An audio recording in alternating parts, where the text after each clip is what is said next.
তোর সঙ্গে তাহলে অনেকদিন পর দেখা হলো। দেখাই আমি ইচ্ছে করেই তোর সাথে দেখা করি না। তার মানে তুই? হ্যাঁ আমি জানতাম তুই এই হাসপাতালেই কাজ করিস। তা তুই দেখা করিসনি কেন?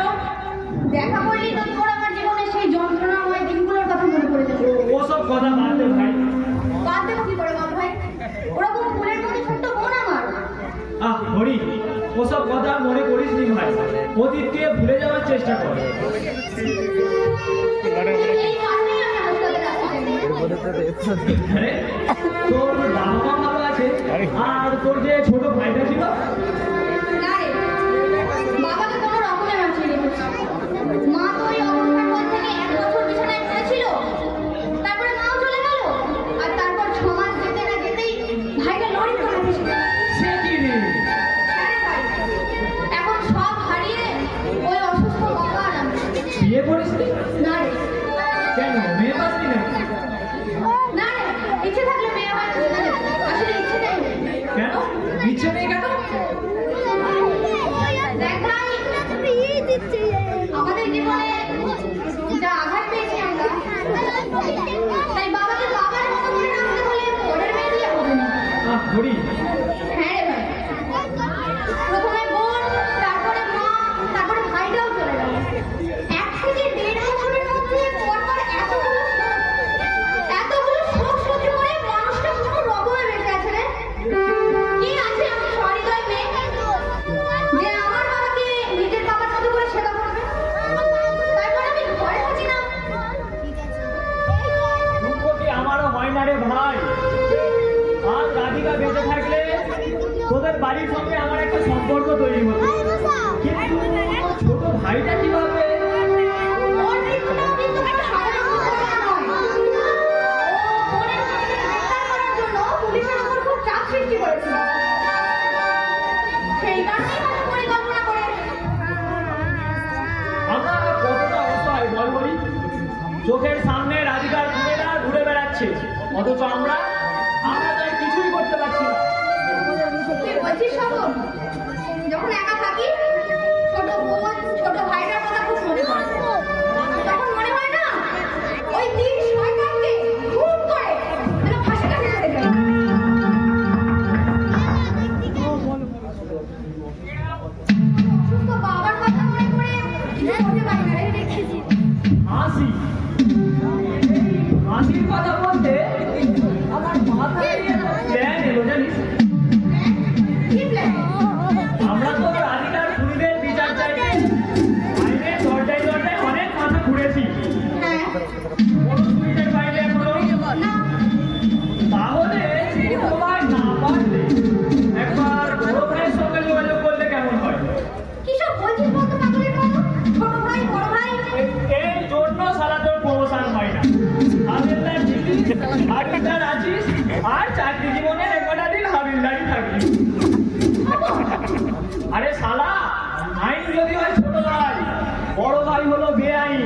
আর বর্তমানে বড় ভাইয়ের কাজও বেশি আর পদও বেশি। তুই তোর বোনের খুনিদের শাস্তি চাস তো? নিশ্চয়ই চাই। আর আমিও আমার প্রেমিকার খুনির শাস্তি চাই। কিভাবে?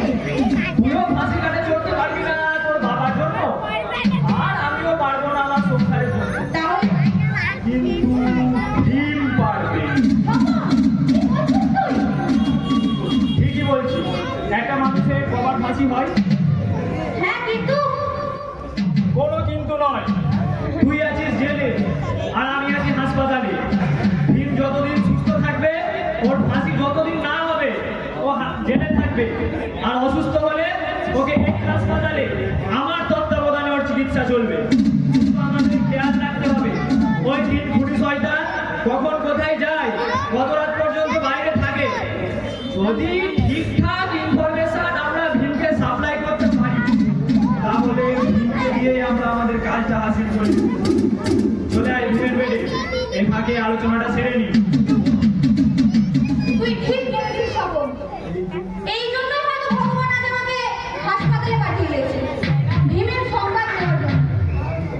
রাধিকা, আর ভাবিস না বোন, যে শয়তানগুলোর জন্য অকালে তোকে পৃথিবী থেকে চলে যেতে হলো, যাদের জন্য আজ আমাদের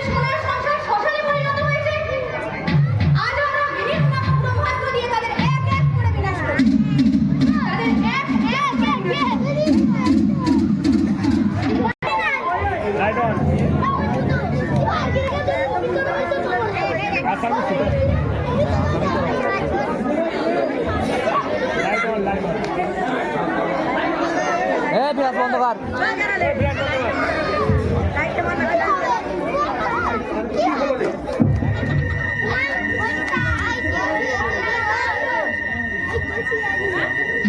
আরে কি কথা শুনালে গো এসব কথা শুনে তো মোর কাটা খায়ে নুনের ছিটা পড়ে গেল। হ্যাঁ বৃন্দা, তুই তো তবু একজন শয়তানকে গ্রামের দুয়ারে পাঠিয়ে দিয়ে তারপরে ফাঁসি কাটে চলবি। কিন্তু আমরা মনের দুঃখ মনে চেপে রেখে মরমে মরে আছি। আইনের হাতে প্রতারিত হয়ে সেই আইনেরই আশ্রয় করে। আর আমি প্রেমিকার জীবন বাঁচাতে পারিনি, অথচ হাসপাতালে চাকরি নিয়ে দিনকে রাত করে সেবা করে অসংখ্য মুমূর্ষু রোগীদের প্রাণ ফিরিয়ে দিচ্ছি। এ যে কত বড় যন্ত্রণা, সেটা তো বলে বোঝাতে পারবো না। সব কথা শুনে তো মোর রক্তে আগুন লেগে যাচ্ছে গো।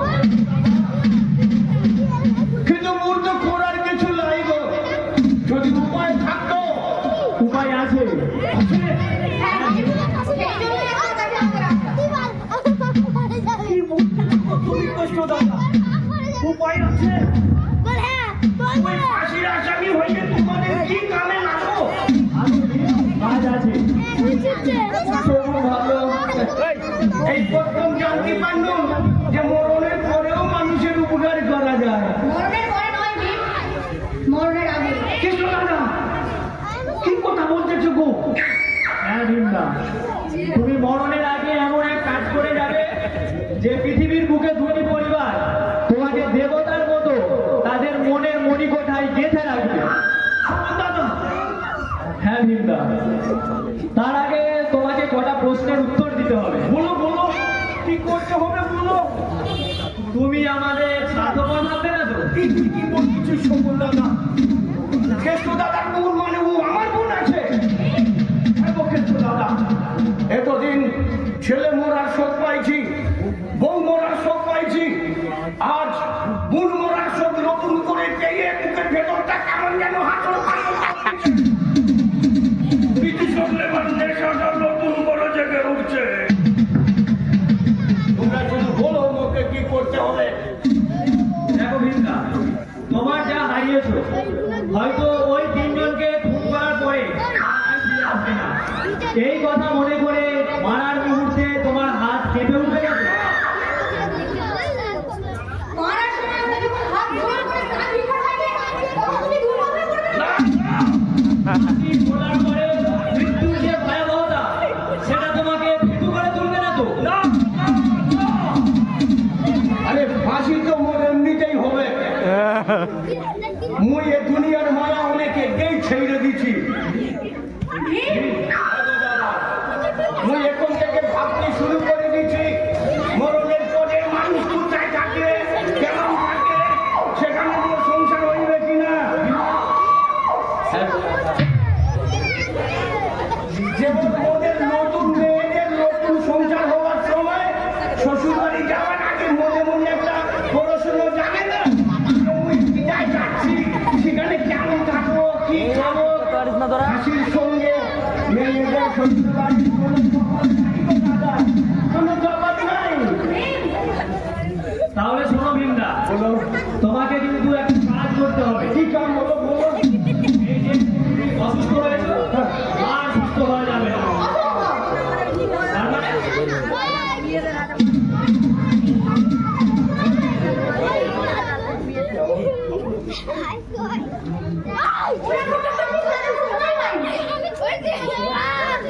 দাদা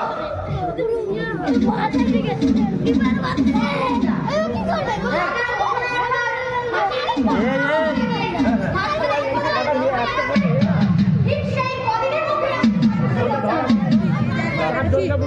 তাছাড়া এই জ্বর সর্দি এই শরীর খারাপ দিয়ে কিন্তু হবে না। জানি জানি মুই সব বুঝতে পারতেছি। কৃষ্ণ দাদা তুমি একটা কাম করতে পারবে না? ধরো ফাঁসিতে লটকাইতে 4 দিন কি 5 দিন বাকি আছে। এই সময়ের মধ্যে তুমি মোর একটা ঠ্যাং ভাঙে দিতে পারবে না? পারবে না? সম্ভব নেবে না? ভিডিও বানাতে গেলে তাছাড়া তুই যদি যন্ত্রণায় চিৎকার দাদা গো মুই শেষ চিৎকার করেছিল যখন ওই শয়তান বামুনের মুন্ডু কেটেছিল। ওর ঠিকই বলেছে মেয়েরা, পা ভাঙা রিপোর্ট হলে ফাঁসিটা এখন বেশ কিছুদিন পিছিয়ে যাবে, আর সেই সুযোগে আমরা আমাদের কাজ হাসিল করে নেব। কিন্তু ও কিভাবে ভাঙা পা নিয়ে নিষেধ সফল করবে? খুব পারবো, মুই খুব পারবো। যন্ত্রণা সইতে সইতে মুই লোহা হইয়া গেছি। এখন তুমি মোরে কাইটা ফেলে যাও, ওই চিৎকার করো না। বেশ, তবে তাই হোক। এখান থেকে ভিমদা আর দু একদিনের মধ্যে ছাড়া পাবে, তারপরে কিন্তু ফাঁসির দিন ঘোষণা হবে। আর তারপরেই আমাদের এই মিশন শুরু করতে হবে। খবর তুই আর আমি কাজের ফাঁকে ফাঁকে ওই দিন খুঁটি শয়তান কখন কোথায় যায়, কত রাত পর্যন্ত বাইরে থাকে, সব সংবাদ ভিমদাকে দেওয়া। তারপরে ভিমদা মেলা উঠান, তারপরেই শুরু হবে আমাদের তারপরেই শুরু হবে মোদের আইন চুরি করে শয়তান ধ্বংসের মিশন। ঠিক 1 মাস পরে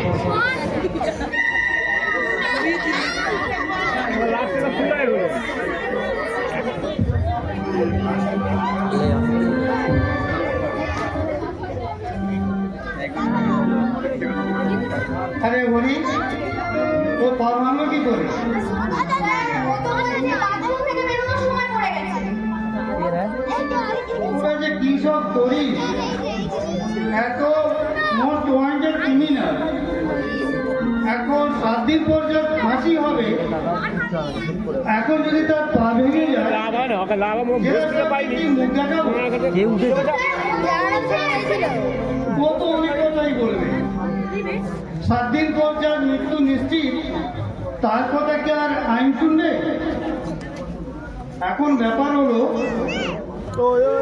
যতদিন না ওর পা সুস্থ হচ্ছে, ততদিন ওর ফাঁসি কার্যকর হবে না। তাহলে কি হবে স্যার? কি আর হবে, জেলা সাহেবকে বলে ও যত রিপোর্ট আছে সমস্ত আইনি প্রসিডিওর চেঞ্জ করতে হবে। তুই তো আর একটু রিপোর্ট দেখেছিস? আমি দেখেছি স্যার, জেলখানার ডাক্তার ত্রিবেদী স্যার বললেন যে পা ভেঙে গেছে, প্লাস্টার করতে হবে, ছাড়তে সময় লাগবে বললেন। কি মুশকিল, কি মুশকিলে পড়লাম। যাকে আমি একটু বেরোচ্ছি, তুমি একবার হাসপাতালে যাও, ট্রিটমেন্টে আপডেটটা নিয়ে আসো।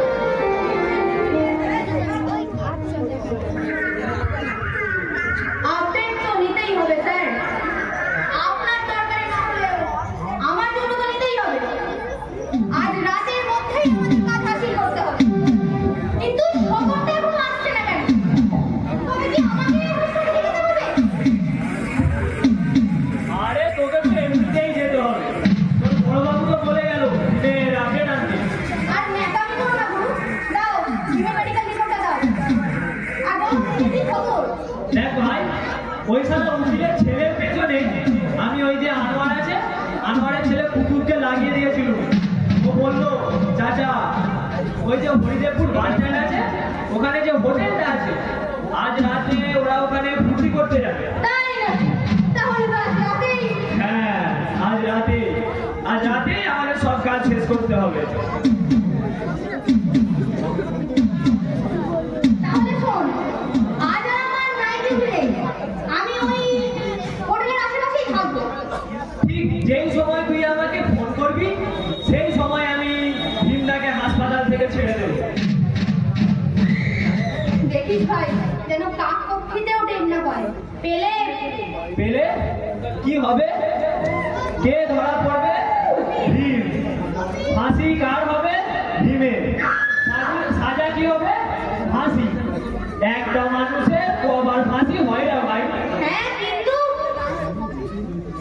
আসলে কি জানিস? আরে তুই এত ঘাবড়াচ্ছিস কেন বলতো? না, ভাবছি ভীম যদি ধরা পড়ে গিয়ে আমাদের নাম বলে দেয়। কি বলছিস হরিদা? তুই ভিমদাকে এতদিনে এই চিনলি? এতে তো চেনা অচেনার কিছু নেই রে ভাই। তুই হাসপাতালে আর আমি জেলে, আমাদের দায়িত্বেই তো ভীম এখন আছে। কাউকে হেঁটে যেতে হবে। তাহলে তো তার দায় কাউকে হেঁটে যেতে হবে। আমাদের উপর বর্তাবে। ভয় পাচ্ছিস হরিদা? স্বপন, বসে বসে একবার রাধিকার মুখটা মনে করতো, কত যন্ত্রণা নিয়ে ফুলের মতো মেয়েটা এই পৃথিবী ছেড়ে চলে গেছে। স্বপন, আর তোর ভাইটা কি দোষ ছিল তার? সে শুধু চেয়েছিল তোরের খুনিদের শাস্তি, তাকে ওই শয়তানরা চক্রান্ত করে লরির তলায় পিষে দিয়েছে। না, না, আর তোর মা, তার কি দোষ ছিল? সে শুধু চেয়েছিল মেয়ের বিয়ে দিয়ে, দুটো ছেলের বিয়ে দিয়ে ভরা সংসারে দুটো সুখের ভাত খাবে, তাকেও পাহাড় প্রধান শোক নিয়ে এই পৃথিবী ছেড়ে চলে যেতে হলো। তুই চুপ কর স্বপন, তুই চুপ কর। আমি আর সহ্য করতে পারছি না। না, না, আর নয়। যত তাড়াতাড়ি সম্ভব ওই শয়তানগুলোকে শেষ করতে হবে। ভীমের মতো শানিত তরবারি যখন আমরা হাতে পেয়েছি, তখন এত বড় সুযোগ আর হাতছাড়া করা যাবে না। আসলে আমি ভয় পাচ্ছিলাম কেন জানিস? কেন? কোনো কারণে যদি আমাদের নামটা প্রকাশ্যে চলে আসে, যদি আমাদের ফাঁসি না হয়ে যাবজ্জীবন জেলও হয়, তাহলে তাহলে আমার বাবার কি হবে? আচ্ছা হরিদা, ভীম এখন কোথায় আছে? হাসপাতালে। তাহলে এখান থেকে বেরিয়ে যদি কোনো দুষ্কর্ম করে, হ্যাট হয়ে। তার দায় কার উপর বর্তাবে? তোর উপরে? তাহলে তুই শালা এত ভয় পাচ্ছিস কিসের জন্য? বেশ, তবে তাই হোক। আমি দেখেছি আমার বোনের খুনিকে শাস্তি দেওয়ার জন্য ভীমকে ঠিক কতটা যন্ত্রণা সহ্য করতে হয়েছে। তার মানে হ্যাঁ রে, যখন আমার এই ভারী পায়ের বুট দিয়ে মেরে মেরে ওর পাটা ভাঙছি, তখন যে কত দুঃসহ যন্ত্রণা ভীম মুখ বুজে সহ্য করেছে। একটুও চিৎকার করেনি জানিস? আচ্ছা, আমার বোনের খুনিকে শাস্তি দেওয়ার দায় তো আমার। সে দায় যখন ভীম এত কষ্ট সহ্য করে নিজের কাঁধে তুলে নিয়েছে, তখন আর আমি ভয় পাবো না। শুধু জেলে যাওয়ার সময় বাবাকে বলে যাব, বাবা তুমি তো বলতে রাজার হবে রাজ্য নষ্ট, তাই তুমি নিশ্চয়ই গত জন্মে এমন বস নাহলে পিছতে যা। যে আজ তোমার কারণেই আমাদের সোনার রাজ্যটা শ্মশান হয়ে গেল। বাবা, শ্মশান হয়ে গেল। এত ভেঙে পড়িস না হরিদা। আমরা শিক্ষিত বলে আজ অপরাধ করতে এত ভয় পাচ্ছি, কিন্তু ভীম কোনো কিছু চিন্তা ভাবনা না করে আনোয়ারের ছেলে পুতুলের কাটা হাত আর নিজের স্ত্রীর প্রতি নির্যাতন দেখে অপরাধীর মুখ উচ্ছেদ করে দিয়েছে। আমরা অজ্ঞ করছি, নিজের মনের খুনিকে সাজা দেওয়ার জন্য অজ্ঞ করছি। ঈশ্বর, মানুষের সংবিধানে যদি ভীমের ফাঁসি হয়, তোমার সংবিধানের সূক্ষ্ম ধারায় যেন ভীমের সঠিক বিচার হয়। ঈশ্বর, সঠিক বিচার হয়।